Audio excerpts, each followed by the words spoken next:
ಬಹುಮತಕ್ಕೇರೋದಕ್ಕೆ TVK Vijay ಕಾರ್ಯತಂತ್ರವನ್ನ ಹಿಡ್ತಾ ಇದ್ದು ಸರ್ಕಾರ ರಚಿಸುವುದಕ್ಕೆ ರಾಜ್ಯಪಾಲರಿಗೆ ಹಕ್ಕನ್ನ ಮಂಡಿಸಲಿದ್ದಾರೆ. ಟಿವಿಕೆ ಬಹುಮತ ಸಾಬೀತಿಗೆ 2 ವಾರಗಳ ಕಾಲ ಇದೀಗ ಕಾಲಾವಕಾಶವನ್ನ ವಿಜಯ್ ಕೇಳಿದ್ದಾರೆ ಅಂತ ಹೇಳಲಾಗ್ತಾರೆ. ಸರ್ಕಾರ ರಚಿಸುವುದಕ್ಕೆ ರಾಜ್ಯಪಾಲರಿಗೆ ಹಕ್ಕನ್ನ ಮಂಡಿಸ್ತಾ ಇದ್ದಾರೆ. ಬಹುಮತಕ್ಕೆ ಬೇಕಾದಂತಹ ಸ್ಥಾನಗಳನ್ನ ಹೊಂದಿಸುವುದಕ್ಕೆ ರಣತಂತ್ರವನ್ನ ಹೆಣೆಯಲಾಗ್ತಾ ಇದೆ.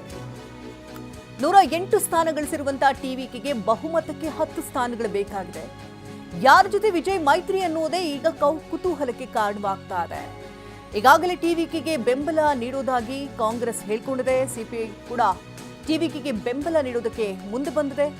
ಹಾಗಾಗಿ ಕಾಂಗ್ರೆಸ್ 5, ಸಿಪಿಎಂ 2 ಸ್ಥಾನಗಳಲ್ಲಿ ಗೆಲುವನ್ನು ಸಾಧಿಸಿರುವುದರಿಂದಾಗಿ ಒಟ್ಟು 7, ಆದರೆ 108 ಸ್ಥಾನಗಳನ್ನ ಈಗ ಟಿವಿಕೆ ಗೆದ್ದುಕೊಂಡಿದ್ದು 118, 10 ಅಂತರತೆಗಿನ ಇದೆ. ಹಾಗಾಗಿ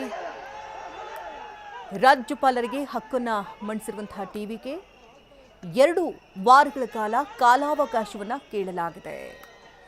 ಬಹುಮತಕ್ಕೆ ಬೇಕಾದಂತಹ 10 ಸ್ಥಾನಗಳನ್ನು ಹೊಂದಿಸುವುದಕ್ಕೆ ಈಗ ರಣತಂತ್ರವನ್ನ ಹೆಣೆಯಲಾಗ್ತಾ ಇದೆ. ಇನ್ನು ಗೆಲುವಿನ ಬಳಿಕ ಮೊದಲ ಬಾರಿಗೆ ಸಭೆ ಕರೆದಿದ್ದಾರೆ ವಿಜಯ್. ಪಣಿಯೂರು ಟಿವಿಕೆ ಕಚೇರಿಯಲ್ಲಿ ಶಾಸಕರ ಸಭೆಯನ್ನ ಕರೆಯಲಾಗಿದೆ. ಕೆಲವೇ ಕ್ಷಣಗಳಲ್ಲಿ ವಿಜಯ್ ನೇತೃತ್ವದಲ್ಲಿ ಸಭೆ ನಡೆಯುತ್ತೆ.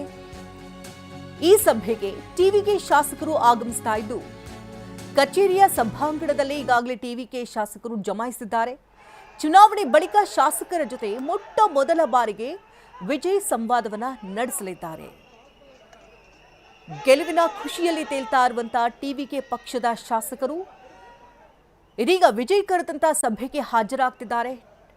ಪಣಿಯೂರು ಟಿವಿಕೆ ಕಚೇರಿಯಲ್ಲಿ ಶಾಸಕರ ಸಭೆಯನ್ನ ಕರೆಯಲಾಗಿದ್ದು ತಂಡೋಪತಂಡವಾಗಿ ಈಗ ಶಾಸಕರಲ್ಲಿಗೆ ದೌಡಾಯಿಸುತ್ತಿದ್ದಾರೆ. ಕೆಲವೇ ಕ್ಷಣಗಳಲ್ಲಿ ವಿಜಯ್ ನೇತೃತ್ವದಲ್ಲಿ ಸಭೆ ನಡೆಯಲಿದೆ. ತಿರುಚಿ ಪೂರ್ವ ಕ್ಷೇತ್ರಕ್ಕೆ ವಿಜಯ್ ರಾಜೀನಾಮೆ ಕೊಡುವಂತಹ ಸಾಧ್ಯತೆ ಇದ್ದು 2 ಕ್ಷೇತ್ರಗಳಲ್ಲಿ ಸ್ಪರ್ಧೆಯನ್ನ ಮಾಡಿದ್ರು. ಪೆರಂಬೂರು ಮತ್ತೆ ತಿರುಚಿ ಪೂರ್ವ ಈ 2 ಕಡೆಗಳಲ್ಲೂ ಕೂಡ ವಿಜಯ್ ಗೆದ್ದು ಬೀಗಿದ್ದಾರೆ. ಹಾಗಾಗಿ ನಿಯಮದ ಪ್ರಕಾರವಾಗಿ ನೋಡೋದಾದ್ರೆ ಒಂದು ಕ್ಷೇತ್ರವನ್ನ ಆಯ್ಕೆ ಮಾಡಿಕೊಂಡು ಮತ್ತೊಂದು ಕ್ಷೇತ್ರಕ್ಕೆ ರಾಜೀನಾಮೆಯನ್ನು ನೀಡಬೇಕಾಗಿದೆ. ಹಾಗಾಗಿ ತಿರುಚಿ ಪೂರ್ವ ಕ್ಷೇತ್ರಕ್ಕೆ ರಾಜೀನಾಮೆ ನೀಡೋದಕ್ಕೆ ವಿಜಯ್ ನಿರ್ಧಾರವನ್ನ ಮಾಡಿದ್ದು ಪೆರಂಬೂರು ಕ್ಷೇತ್ರದ ಶಾಸಕರಾಗಿ ಮುಂದುವರಿಯೋದಕ್ಕೆ ಇಚ್ಛೆಯನ್ನ ವ್ಯಕ್ತಪಡಿಸಿದ್ದಾರೆ. ಚೆನ್ನೈನಿಂದಲೇ ರಾಜಕೀಯ ಕಾರ್ಯಾಚರಣೆಯನ್ನು ನಡೆಸೋದಕ್ಕೆ ಈಗ ಪ್ಲಾನ್ ಅನ್ನು ಮಾಡಿಕೊಂಡಿದ್ದು ತಿರುಚಿ ಪೂರ್ವಕ್ಕೆ ಕೃಷ್ಣನ್ಗೆ ಮತ್ತೆ ಟಿಕೆಟ್ ಕೊಡೋದಕ್ಕೆ ತಯಾರಿಯನ್ನ ನಡೆಸಲಾಗ್ತಾ ಇದೆ. ಉಪಚುನಾವಣೆಯಲ್ಲಿ ಕೃಷ್ಣನ್ಗೆ ಅವಕಾಶವನ್ನ ನೀಡಲಿದ್ದಾರೆ ಟಿವಿಕೆ. ಶೀಘ್ರದಲ್ಲೇ ಅಧಿಕೃತವಾಗಿ ಘೋಷಣೆಯನ್ನು ಮಾಡಲಿದ್ದಾರೆ ವಿಜಯ್. ಇವತ್ತು ಸಭೆ ಕೂಡ ಕರೆದಿದ್ದಾರೆ. ಶಾಸಕರ ಆಗಮನ ಕೂಡ ಆಗಿದೆ ಈಗಾಗಲೇ ಟಿವಿಕೆ ಕಚೇರಿಗೆ. ಇನ್ನು ಈಗಾಗಲೇ ತಮಿಳುನಾಡಿನಾದ್ಯಂತ ನಾವು ಗಮನಿಸ್ತಾ ಇದ್ವಿ, ಸಾಕಷ್ಟು ಬೆಳವಣಿಗೆಗಳು ಕೂಡ ನಾವು ನೋಡ್ತಾ ಇರುವಂಥದ್ದು. ನಟ ವಿಜಯ್ಗೆ ಈಗಾಗಲೇ ಡಿ.ಸಿ.ಎಂ. ಡಿ.ಕೆ. ಶಿವಕುಮಾರ್ ಕೂಡ ಅಭಿನಂದನೆಯನ್ನು ಸಲ್ಲಿಸಿದ್ರು.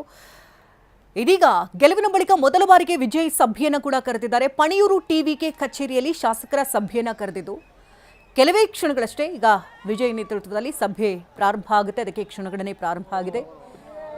ಸಭೆಗೆ ಟಿವಿಕೆ ಶಾಸಕರು ಈಗಾಗಲೇ ಆಗಮಿಸಿ ವಿಜಯ್ಗಾಗಿ ಕಾದುಕೊಳ್ತಿದ್ದಾರೆ. ಅವರನ್ನು ಉದ್ದೇಶಿಸಿ ಇವತ್ತು ವಿಜಯ್ ಮಾತನಾಡಲಿದ್ದಾರೆ. ಅವ್ರಿಗೊಂದಷ್ಟು ಸಲಹೆ ಸೂಚನೆಗಳನ್ನ ಕೊಡಬಹುದಾದಂತಹ ಸಾಧ್ಯತೆಗಳು ಕೂಡ ಇದೆ.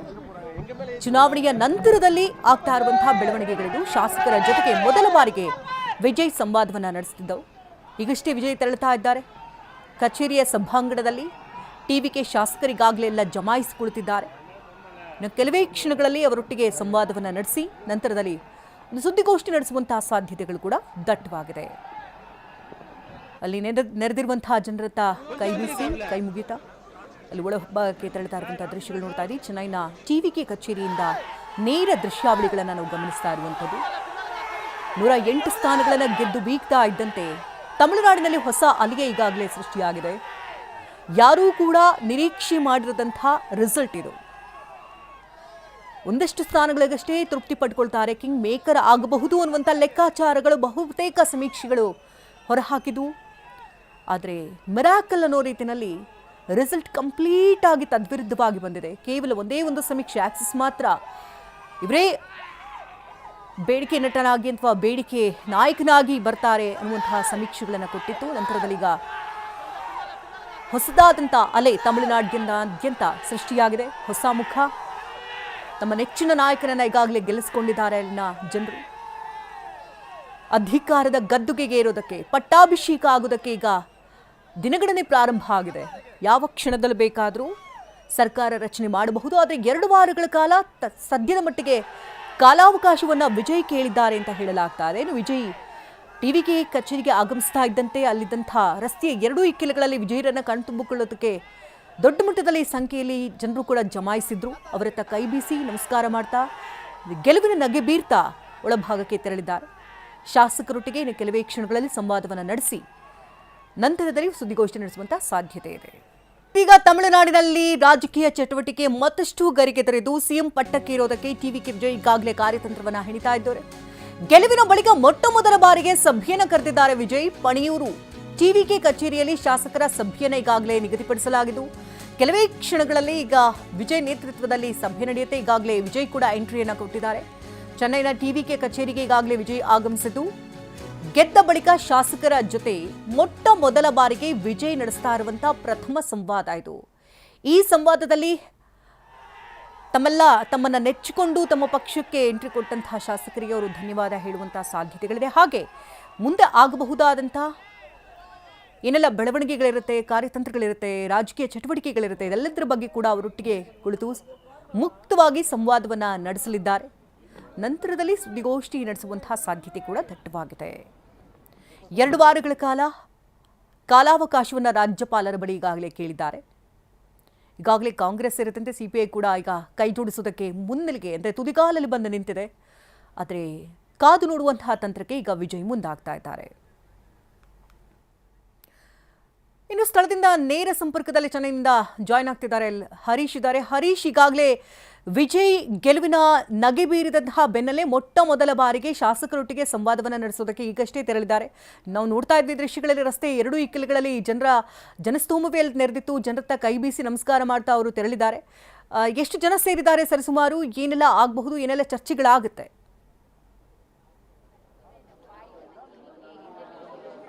ಶಕುಂತಲಾ, ಈಗಷ್ಟೇ ಟಿವಿಕೆ ಕಚೇರಿಗೆ ಟಿವಿಕೆಯ ಅಧಿನಾಯಕ ವಿಜಯ್ ಅವರು ಬಂದಿರುವಂತಹದ್ದು. ಈಗ ಶಾಸಕಾಂಗ ಪಕ್ಷದ ಸಭೆ ಶುರುವಾಗಿರುವಂತಹದ್ದು. ಈ ಶಾಸಕಾಂಗ ಪಕ್ಷದ ಸಭೆಯಲ್ಲಿ ಮುಖ್ಯವಾಗಿ ಶಾಸಕಾಂಗ ಪಕ್ಷದ ನಾಯಕನನ್ನ ಆಯ್ಕೆ ಮಾಡಲಾಗುತ್ತೆ. ವಿಜಯ್ ಅವರೇ ಬಹುತೇಕ ಶಾಸಕಾಂಗ ಪಕ್ಷದ ನಾಯಕನಾಗಿ ಆಯ್ಕೆಯಾಗುವಂತಹ ಸಾಧ್ಯತೆಗಳು ಹೆಚ್ಚಿರುವಂತಹದ್ದು. ಈಗಷ್ಟೇ ಸಭೆ ಶುರುವಾಗಿದೆ. ನೂತನ ಶಾಸಕರೆಲ್ಲರೂ ಕೂಡ ಸೇರಿದ್ದಾರೆ. 107 ಶಾಸಕರುಗಳು ಕೂಡ ವಿವಿಧ ಜಿಲ್ಲೆಗಳಲ್ಲಿ ವಿವಿಧ ವಿಧಾನಸಭಾ ಕ್ಷೇತ್ರಗಳಲ್ಲಿ ಗೆದ್ದಿರತಕ್ಕಂತಹ ಟಿವಿಕೆಯ 107 ಶಾಸಕರು ಈಗಾಗಲೇ ಚೆನ್ನೈಯನ್ನು ತಲುಪಿ ಟಿವಿಕೆ ಕಚೇರಿಗೆ ಬಂದಿರುವಂತಹದ್ದು. ಟಿವಿಕೆ ಕಚೇರಿ ಚೆನ್ನೈ ಸೆಂಟ್ರಲ್ ಇಂದ ಸುಮಾರು 25 ಕಿಲೋಮೀಟರ್ ದೂರದಲ್ಲಿರ್ತಕ್ಕಂಥ ಹೊರವಲಯದಲ್ಲಿ ಪಣಿಯೂರು ಎನ್ನುವಂಥ ಕ್ಷೇತ್ರದಲ್ಲಿದೆ. ಈ ಒಂದು ಪ್ರದೇಶದಲ್ಲಿ ಈಗ ಟಿವಿಕೆ ಕಚೇರಿ ಇರುವಂತಹದ್ದು. ನಾನು ಟಿವಿಕೆ ಕಚೇರಿಯ ಹೊರಭಾಗದಲ್ಲಿದ್ದೇನೆ. ಈಗಷ್ಟೇ ಸಭೆ ಆರಂಭ ಆಗಿರುವಂತಹದ್ದು. ವಿಜಯ್ ಅವರು ಬರುವಂತಹ ಸಂದರ್ಭದಲ್ಲಿ ಸುತ್ತಮುತ್ತ ಸಾಕಷ್ಟು ಅಭಿಮಾನಿಗಳು ನೆರೆದಿದ್ರು. ಸಭೆ ಶುರುವಾಗಿದೆ.